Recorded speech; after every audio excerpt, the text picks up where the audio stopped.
আপনি কি জানেন এশিয়ার সবচেয়ে বড় টায়ার তৈরি করার কারখানা একসময় আমাদের পশ্চিমবঙ্গে ছিল? এখানে তৈরি করা টায়ার আমাদের সেনাবাহিনীর গাড়ি থেকে শুরু করে ইন্ডিয়ান রেলের চাকাতেও লাগানো হতো। আমি কথা বলছি হুগলির সাহাগঞ্জের বিখ্যাত ডানলপ ইন্ডিয়া কোম্পানিকে নিয়ে। কিন্তু কি এমন হয়েছে যে হাজার হাজার শ্রমিকের পেট চালানোর কারখানা এখন ভূতেরও কারখানায় পরিণত হয়েছে?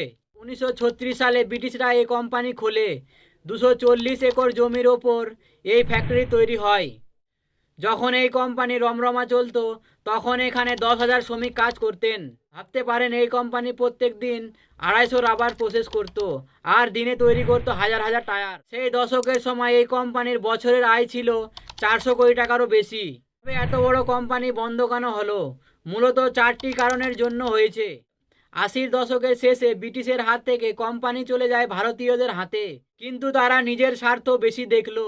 প্রথমত ভুল মালিকানা, ম্যানেজমেন্ট খামখেয়ালি। দ্বিতীয় অতিরিক্ত পলিটিক্স আর কথায় কথায় ধর্মঘট। 3 নম্বরে নতুন যুগের টেকনোলজি না আনা। আর শেষমেশ কোম্পানির মাথায় কোটি কোটি টাকার ঋণ। 2006 সালে এই কোম্পানি পুরোপুরি বন্ধ হয়ে যায়। আর তার জন্যে আপনি কাকে দোষী করবেন, ম্যানেজমেন্ট নাকি রাজনীতি?